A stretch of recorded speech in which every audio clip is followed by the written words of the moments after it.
Olá, minha amiga, meu amigo. Hoje é um dia muito especial para mim, porque eu estou inaugurando neste estúdio uma poltrona que foi comprada em fevereiro de 2021, faz 4 anos, no terceiro ano do governo Bolsonaro. E eu sonhei em inaugurar essa poltrona e fazer a primeira entrevista com a primeira-dama, Michele Bolsonaro. E hoje ela realiza meu sonho. Senhora Michele, por favor, seja bem-vinda. Hoje eu realizo o sonho de sentar nesta poltrona. Muitíssimo obrigado. Obrigada. Esperei 4 anos por esse momento. 4 anos, gente. E olha, e a alegria supera a expectativa. Obrigada. Muito obrigado. E é confortável, tá? Muito bom.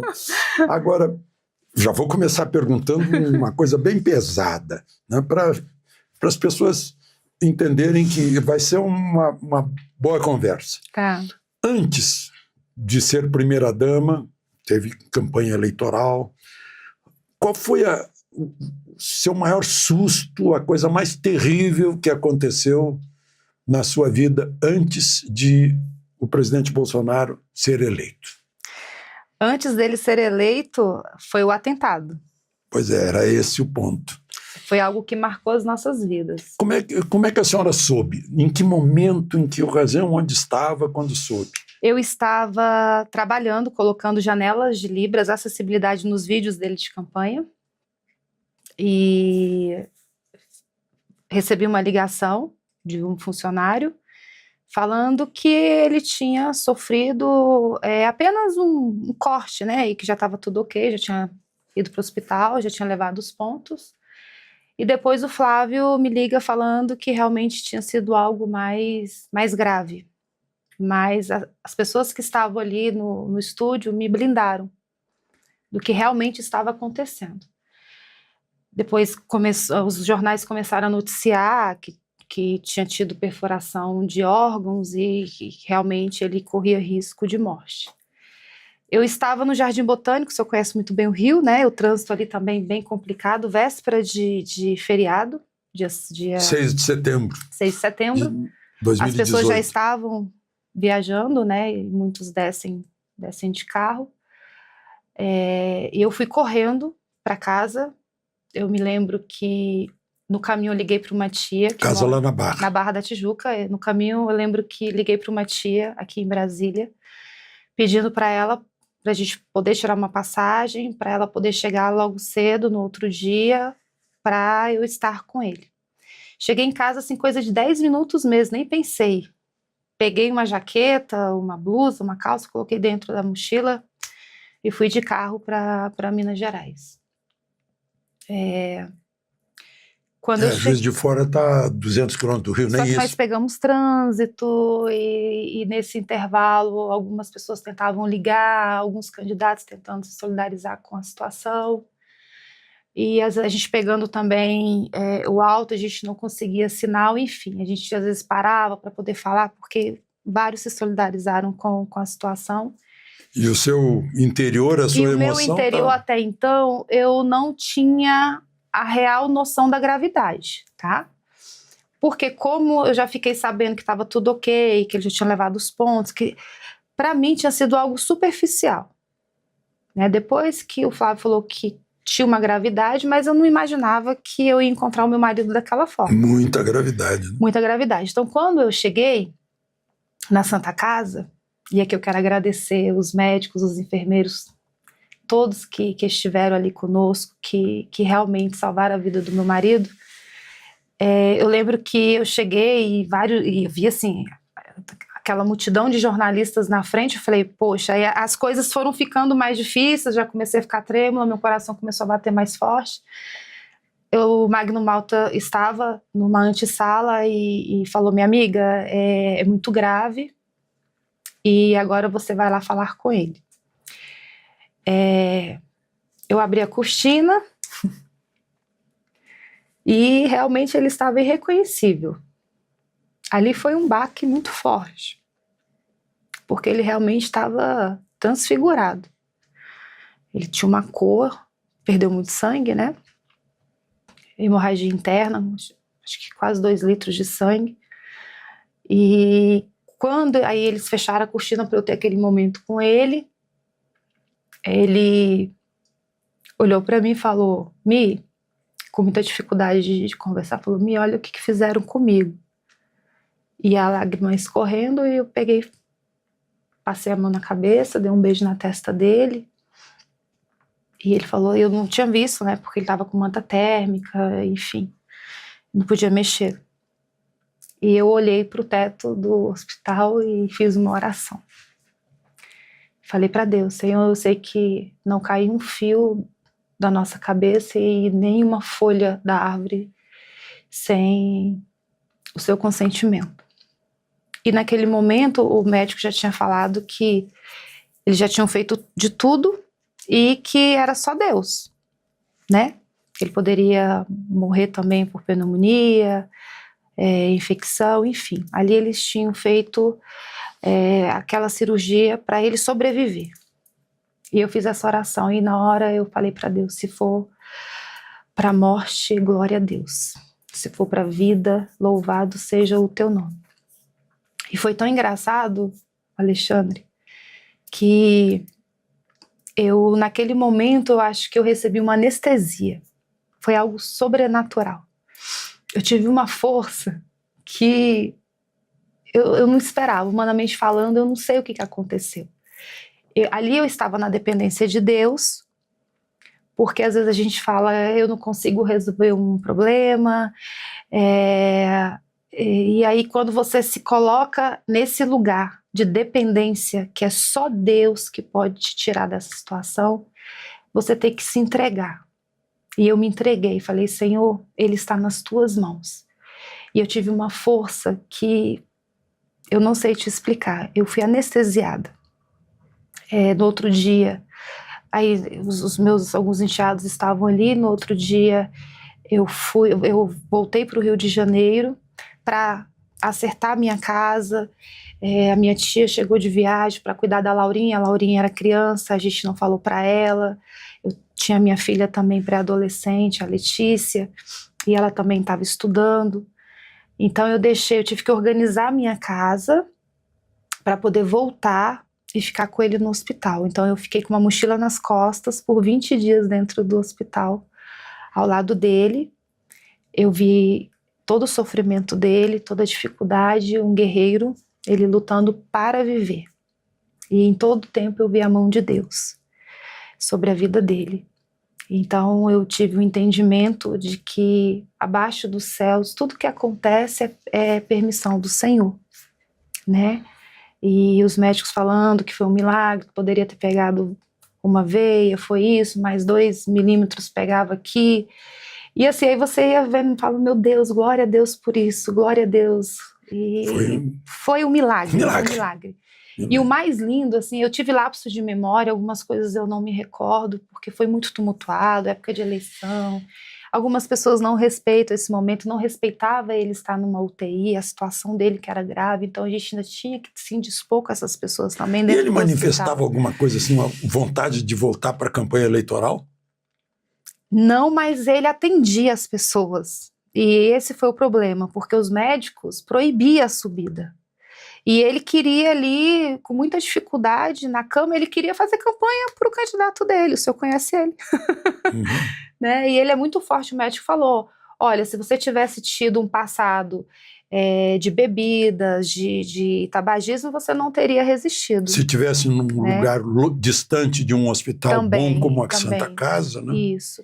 Agora, todo mundo, inclusive eu fico me interrogando por que algo tão evidente quanto... Bom, o Adélio Bispo foi preso lá em flagrante. Foi preso. Né? E naquele dia, 6 de setembro, estava o nome dele como se estivesse visitando um gabinete de deputado na Câmara dos Exatamente. Deputados. Como é possível? Sabe... A senhora já trabalhou na Câmara dos Deputados. Como é possível que não se identifique quem autorizou a entrada do falso Adélio Bispo como álibi?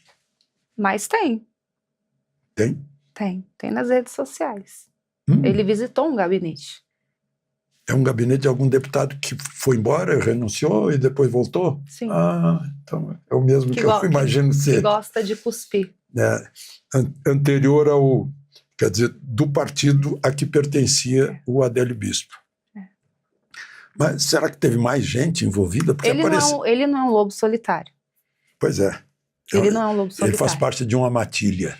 Ele faz parte. Tem muita gente grande por trás.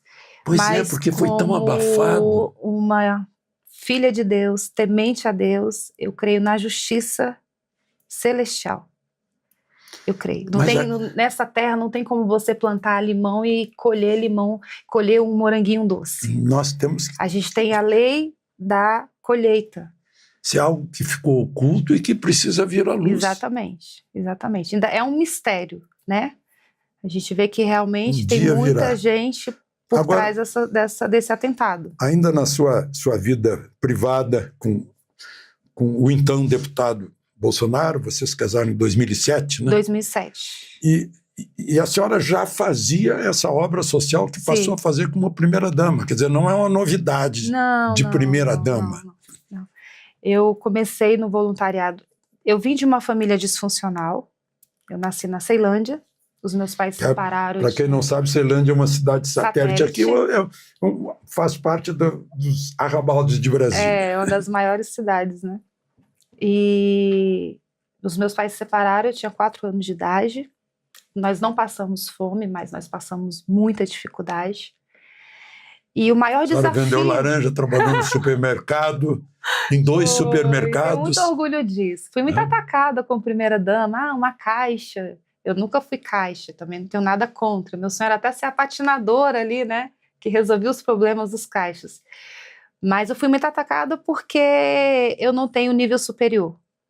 Eu terminei o meu 2º grau. Mas fez um curso de sommelier, entende de vinho. Pela ABS, Associação Brasileira de Sommeliers. Então eu nasci na cidade satélite. A gente passou muita dificuldade. Minha mãe era dona de casa, depois teve que começar a fazer faxina. E eu não queria ser...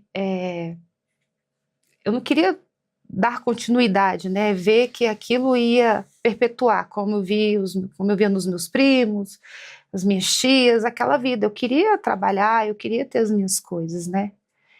E eu também não queria ceder ao tráfico, porque ali eu cresci e vi muitos amigos, claro, alguns conseguiram se formar, alguns são policiais, mas a grande maioria morreram por conta do tráfico. E não era só meninos, nós tínhamos meninas também.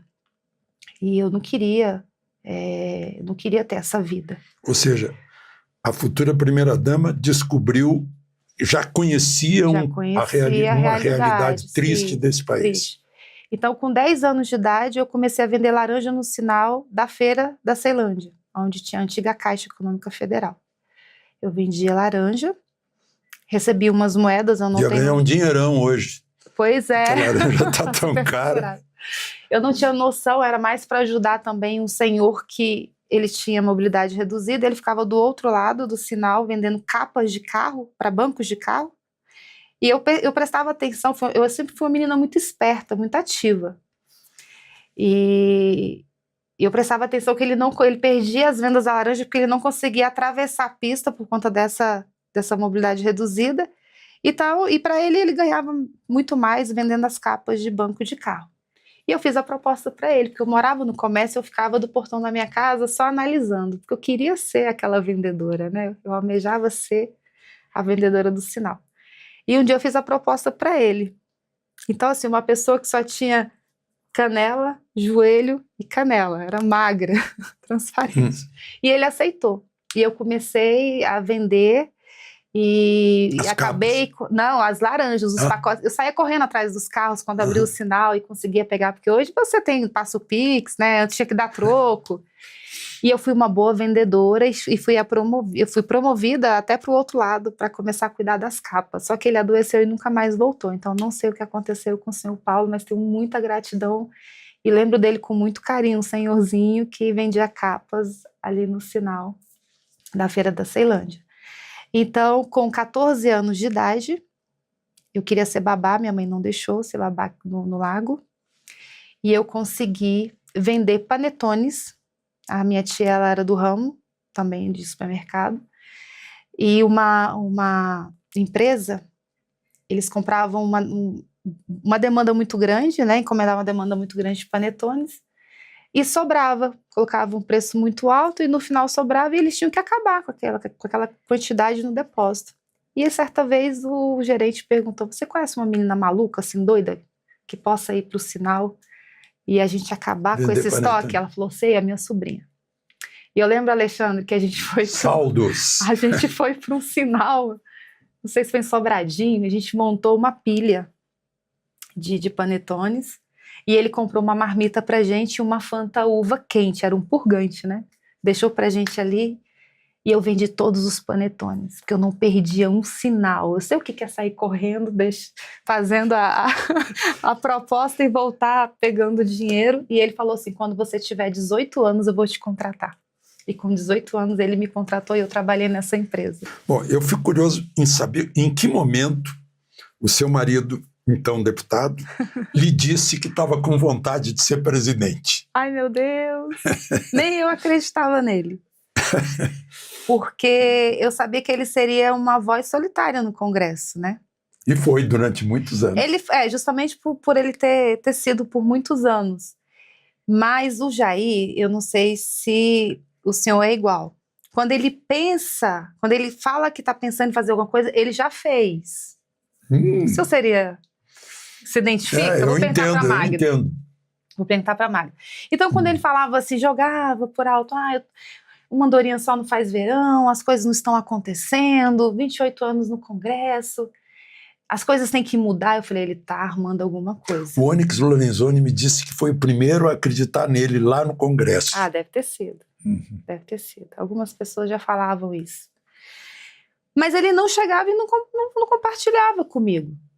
Né? Porque tinha aquela coisa... Ele estava com medo de receber um corte. Sim, Não te mete nisso. Até porque nós já tínhamos sofrido muito, com todos os rótulos, né? De homofóbico, de racista. A nossa vida virou de cabeça para baixo. Você não acreditava no misógino, claro. Então, assim, e quando ele descobriu aquele material que ele que colocou o nome de kit gay... Então, assim, a nossa vida virou de cabeça para baixo. Era do Ministério da Educação. Ministério da Educação. E aquilo, ele já estava, inclusive, falando que ele ia se aposentar. E eu estava gostando. Eu falei, poxa, eu vou ter meu marido em casa, 29 anos de 28 anos, E eu estava gostando, porque ele estava com esse sentimento de que não estava dando certo. Só que ele passou um dia pelas comissões e viu um debate, que eu acho que era o ministro atual hoje da Economia, eu acho que ele era o ministro, né? E ele estava ali falando sobre um beijo lésbico. E chamou atenção aquela fala, e ele ficou prestando atenção e ele teve acesso a esse material. Então, a partir daí, ele começou a defender as crianças, a não erotização, e a nossa vida virou de cabeça para baixo, e todo mundo perseguindo a gente, foi um momento muito difícil. Então, eram os reacionários que queriam revelar coisas da vida privada, da vida íntima. O Jair, ele nunca levou nenhum problema para dentro de casa. Porque eu o eduquei de uma forma diferente. Dele respeitar a nossa casa como nosso lar. Dele entender que o nosso lar não era um escritório político. Então, muitas coisas ele não passava para mim, né?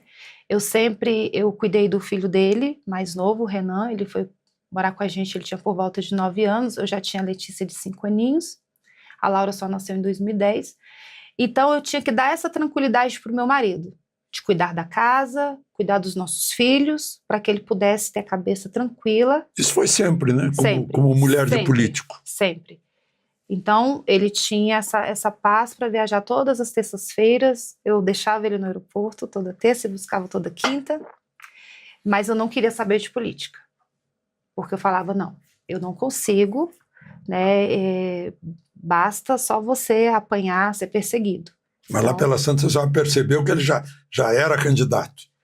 E aí um dia ele chegou, estava no banheiro e falou, Mi, eu tô achando que eu vou me candidatar. Aí eu falei, você tá maluco, porque se você ganhar, você não vai conseguir governar. Ali realmente eu fui uma mulher de pouquíssima fé. Eu não acreditei no meu marido. Mas tinha uma visão só do que era a oposição. Só que ele já estava viajando e já estava sendo recebido com aqueles movimentos grandiosos nos aeroportos. Eu não estava vendo isso.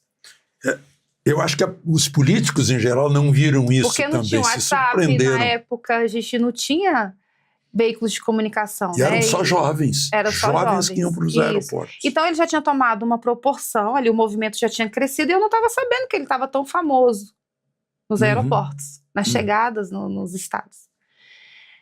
Mas eu aceitei, ele falou, Mi, se der tudo errado, na segunda-feira a gente vai estar na praia tomando o nosso sol. Eu vou me candidatar, tudo bem, porque eu não acreditava. Eu falei, não vai chegar. Não vai chegar. E chegou. Bom. E chegou. E depois de ter chegado, sua vida mudou muito? Como é que é morar? Eu lembro que o presidente Figueiredo chamava o Palácio Alvorada de uma grande vitrine que ele ficava exposto. Sim. Lá. Lá, em média, 200 funcionários entre Palácio da Alvorada e Granja do Torto, né? Então, pro lado que você olhar, vai ter alguém te olhando. Como eu sou dona de casa, eu cozinho, então eu consegui colocar a parte superior da casa, porque eu tinha filhas pequenas na época, né? Eu queria que tivesse esse aconchego de casa. Então a parte de baixo ali, trabalho ali, a gente mora dentro do trabalho, não tem como você separar, né? A parte de cima ficam os quartos, a cozinha.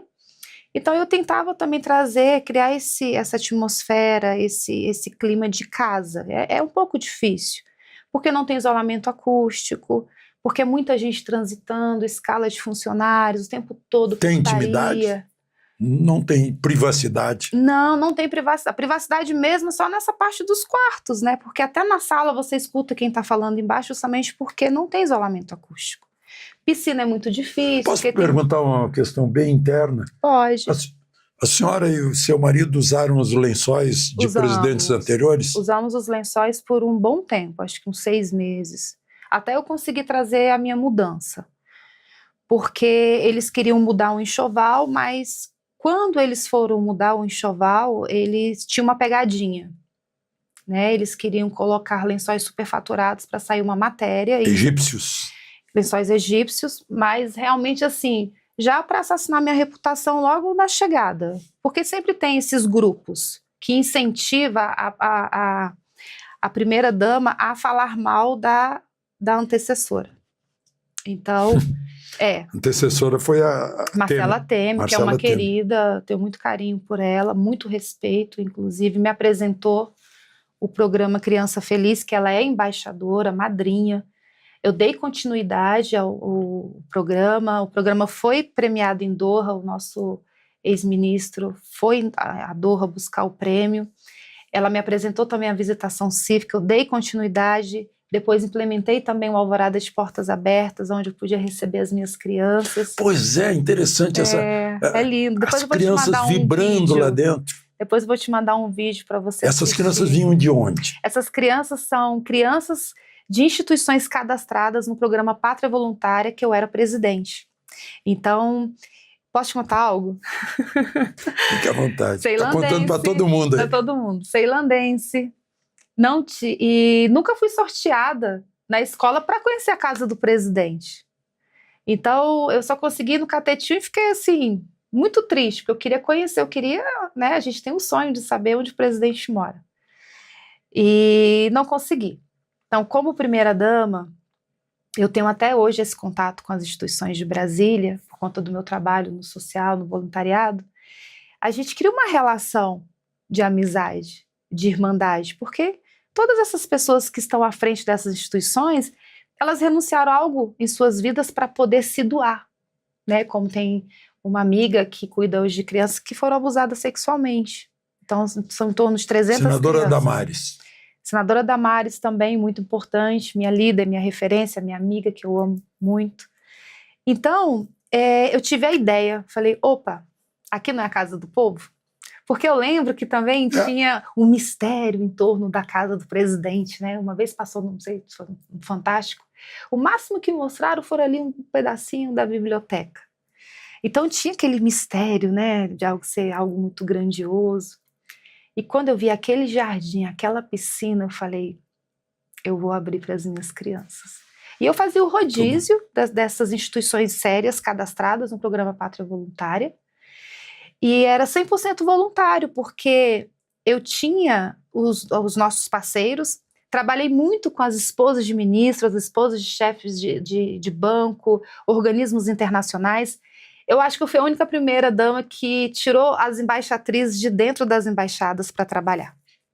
Com isso, elas se integram no país em que foi um modelo que eu copiei da ex-primeira-dama Silvana Abdo, que eu tenho muito carinho por ela, do Paraguai. Uhum. Ela criou a aliança, a ALMA, a aliança de esposas de chefes de Estado da América Latina. O marido dela é paraquedista, né? Eu fui 1 ano coordenadora do Brasil, à frente da ALMA. A cada 3 meses eu colocava uma pauta para a gente discutir. Vocês foram a Roma? Fomos a Roma, todas as primeiras damas, lideradas por ela na época. E eu falei, eu preciso fazer isso no Brasil. O que dá certo a gente tem que implementar, né? Eu criei o Amigos do Pátria Voluntária, então eram as esposas de ministros, né? Essas pessoas que eu acabei de te falar. Então eu vi a embaixatriz no depósito, com o ventilador no teto, separando o brinquedo por gênero, sentada no chão. As primeiras damas... Quantas crianças foram envolvidas nisso?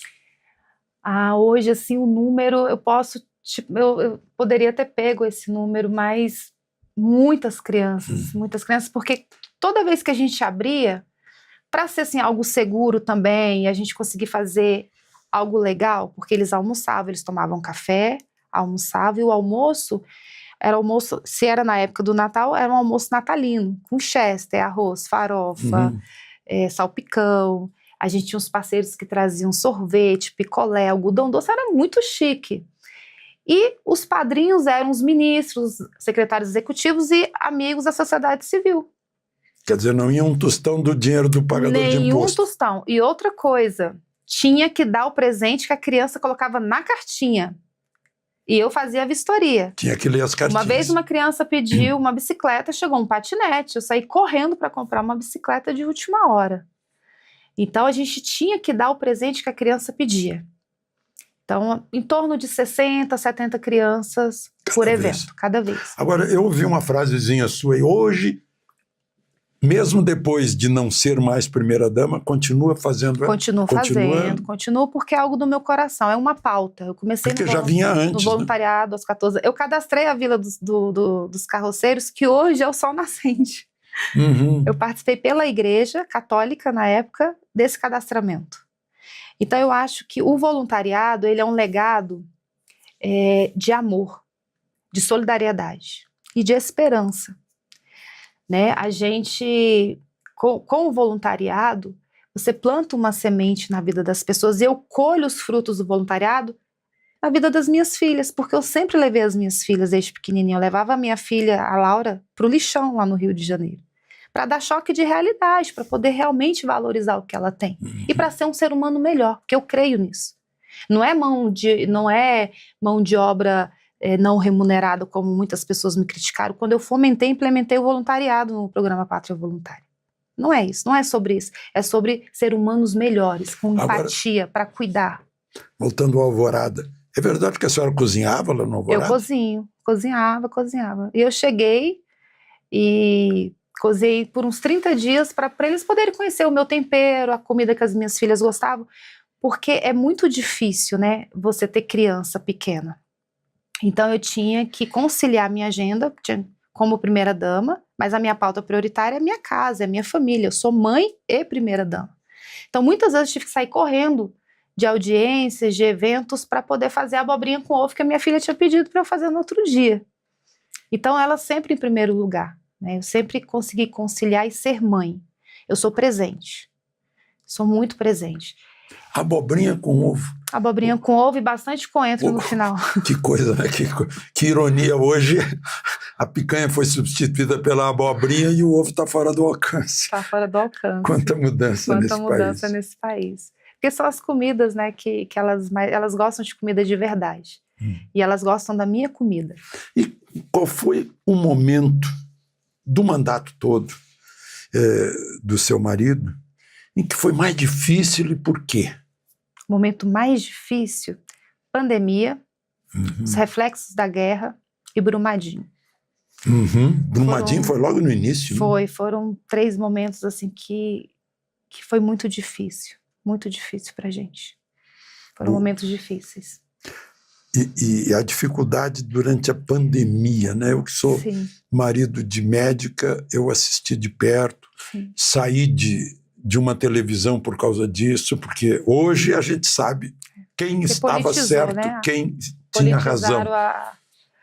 Como é que ele reagia a essa história de não tem tratamento, tem uma vacina milagrosa? Pouco, né? Ele erra pouco, ele leu a bula, né? Mas infelizmente politizaram, né? Então os veículos de comunicação contra a gente aproveitaram, sim. Mas ele assim se preocupou bastante com a população. Eu lembro que ele pegava a moto dele, ia para a cidade satélite, entrava na estrutural para ver os profissionais informais se tinha alguma coisa dentro da geladeira. Então ele se preocupou com os ambulantes, porque ele tinha medo das pessoas passarem necessidade, né? Porque tinha aquela história, vamos ver a pandemia, agora fica em casa e a economia a gente vê depois. Fecha tudo, fecha emprego, fecha assim. Loja, fecha fonte de renda. E não foi assim. Então muita gente clamava, né, por alimento, muita gente desesperada, mexeram muito no psicológico das pessoas, as pessoas estavam assombradas. Eu acho que foi um teste para ver se podiam dominar. Foi um teste, com certeza. É um tema bem sensível, né? Senhora Michele, há pouco a senhora pronunciou moto. Meu marido pegava a moto e ia ver as geladeiras, o que tinha nas geladeiras. Sim. Qual é o sentimento da mulher de alguém que pega uma moto e sai por aí? Tinha vontade de dar nele. Imagina. Tinha vontade de dar nele, porque lá atrás ele tinha me falado que ele gostava muito de motos, mas que ele já tinha se aposentado. E eu sempre brincava com ele, você já tem uma certa idade, né? E o general Heleno falava assim toda vez, Ana Michele, que ele pega essa moto e eu envelheço 30 anos. Então, assim, ele realmente... achava que era incaível. 4 Is, né? Caível agora, mais um I. E eu não sabia, porque ele é assim, ele é verdadeiro, autêntico, né? Ninguém para, o que ele tem convicção, acabou. É um risco. Aquela gente querendo chegar perto dele naquelas motocicletas imensas. Mas tem um lado positivo, porque ele é do povo. Ele é o presidente que, graças a Deus, tem o povo ao lado dele. Eu tenho a impressão que ele faz o que o povo quer, alguma coisa assim que está na cabeça dele. Ele faz. O discurso do Vance em Munique diz: está muito errado o governo que impõe o que o povo deva pensar. É exatamente o oposto. Sim. É o inverso. E ele é do povo. Ele gosta do calor do povo, ele gosta de comer junto. Não é marketing. Não é. Ele é aquela pessoa mesmo, ele faz isso... A despeito da mulher ficar em casa preocupadíssima que ele volte todo arranhado, todo esfolado. Se vai cair, enfim, se vai sofrer alguma agressão na rua, ele é desprovido. Ele é desprovido de medo. Agora... Tem o lado positivo e o lado negativo também, né? Uma curiosidade, como é que foi o inédito discurso no parlatório em Libras? Quando é que ele ficou sabendo? Foi surpresa para ele? Foi surpresa 2 horas antes da gente ir para a posse. A mulher sabe, ela edifica a sua casa. Itamaraty, né? deve ter o protocolo de Itamaraty, deve ter arrepiado os cabelos. A mulher sabe, edifica a sua casa. Né? E aí eu tinha que fazer a higiene da bolsa de colostomia. E eu deixei para falar na hora da higiene. Pegou ele, não? Peguei ele, né? O que acontece, Alexandre? Eu abri a minha casa no Rio de Janeiro para ensinar a palavra de Deus para um grupo de surdos, porque apenas 1% se declarava cristão por falta de acessibilidade nas igrejas. Então eu era anfitriã. A gente tinha uma célula semanal, toda terça-feira ele embarcava para Brasília e os surdos entravam na nossa casa. Então a gente tinha esse momento de ensinar a palavra para eles. E foi algo que Deus colocou, isso foi em 2016 para 2017, foi algo que Deus colocou no meu coração para eu cuidar dessas pessoas. que é uma minoria, e minoria não é fácil trabalhar com minoria, né? Você sabe que o atual governo que prega o amor, ele segrega, ele sequestra essas pautas, né? E as pessoas ficam refém. E a minha comunidade não era diferente. Só que Deus, eu entrei assim, muito pura. Deus colocou esse amor no meu coração e eu abri as portas da minha casa para essa comunidade.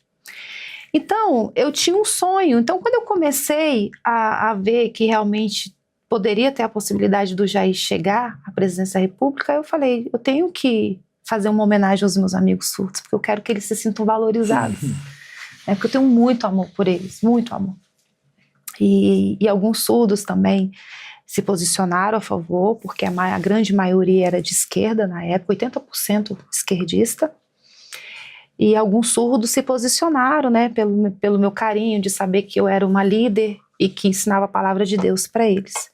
Eu queria fazer algo, mas eu não sabia o quê, porque também eu não tinha experiência, eu nunca tinha participado de uma posse, e tinha o cerimonial, a gente se esbarrava ali no protocolo do cerimonial. E eu falei, pode ser um hino nacional, pode ser alguma coisa, mas eu preciso honrar os meus amigos. Eram 20 surdos, eles vieram de vários estados, eles também não sabiam que ia ter esse momento. Eu me reuni com as minhas 2 líderes da igreja, que são intérpretes de Libras, e falei, eu vou fazer um discurso, mas eu não sei em qual momento eu vou poder fazer esse discurso em Libras. Vamos sentindo, vamos ver. E eu lembro que a minha secretária executiva do Pátria Voluntária, que é professora de Libras na UFRJ, ela falou com o cerimonial, e o chefe do cerimonial, ele, o França, você conheceu? Sim. Ele falou assim, não, porque a dona Michele queria fazer uma surpresa. Ele, Adriana, não existe surpresa em posse. Ainda mais numa posse de um presidente que sofreu um atentado, porque eu queria fazer um show beneficente, a gente não pôde fazer, né? O GSI alertou que tinham grupos em Brasília, que tinha algumas coisas estranhas acontecendo, então que eles não poderiam desviar o foco da segurança para um show. Então a gente não fez o show beneficente. Já tinha até alguns cantores confirmados e a gente não fez. E aí aconteceu que eu fiz esse discurso 2 dias antes da posse, treinei de madrugada, então de treino mesmo um dia, e a gente foi no parlatório com um surdo que ia fazer o hino nacional em Libras, aquele negro de Rastafari. E foi muito legal os bastidores, porque a gente não podia falar o que ia acontecer para o França, e o França também bem preocupado com a gente, mas a gente queria fazer. Eu sei que foi o momento, falei, Adriana, vai ser no parlatório o momento da homenagem.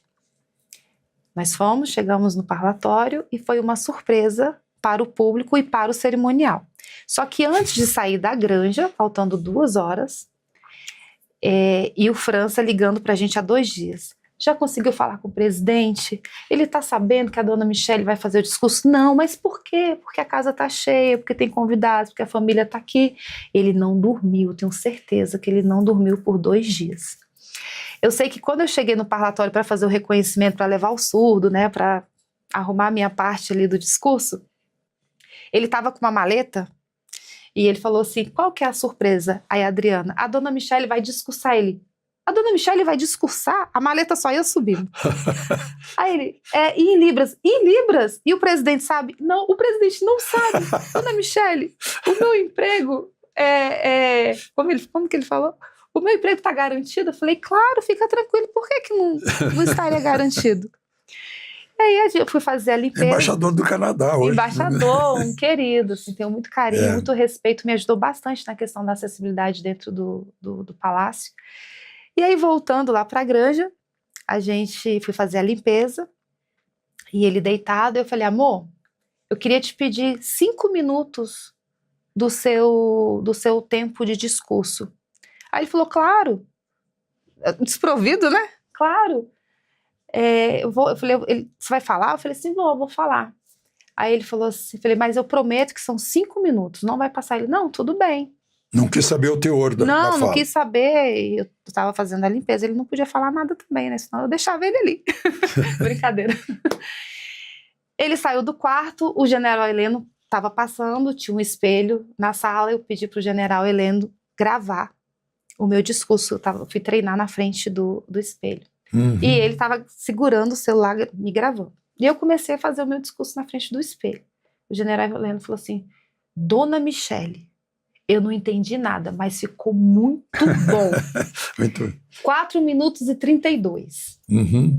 Só que quando eu estou finalizando o meu treino em Libras, ele passa e vê. O comboio já tinha encostado. E ele falou assim, Mi, você não vai falar por último. Você vai falar primeiro, porque senão as pessoas não vão prestar atenção no seu discurso. Alexandre, quando ele falou isso, me deu uma dor de barriga. Eu fiquei tão nervosa, tão ansiosa. Porque como que eu ia quebrar um protocolo? Como que eu ia falar primeiro? E aí foi aquilo que aconteceu, né? Acho que Deus me usou naquele momento. Foi um momento histórico, uma quebra de protocolo, que eu sou condecorada até hoje por conta desse discurso. Eu tenho mais de 17 títulos de cidadã honorária por conta do meu trabalho relevante, por conta da acessibilidade.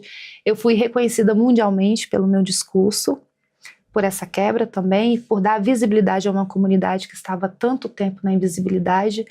No momento de pandemia, a Associação de Surdos dos Estados Unidos mandaram um ofício para mim pedindo ajuda para que eu pudesse falar com a primeira-dama Melanie Trump, para que ela pudesse colocar também todas as notícias e informações sobre a Covid em línguas de sinais. Uhum. Então eu sou reconhecida, eu tenho títulos de vários países. Lá é outra língua, né? Cada país tem. Cada país não é universal. Então eu colho esses frutos até hoje. Pois é, eu Foi uma perguntei, marca, né? Maior tragédia antes de começar o governo, maior tragédia durante o governo. Agora, qual foi o melhor dia, o dia mais alegre, mais feliz nos 4 anos de governo? Nos 4 anos?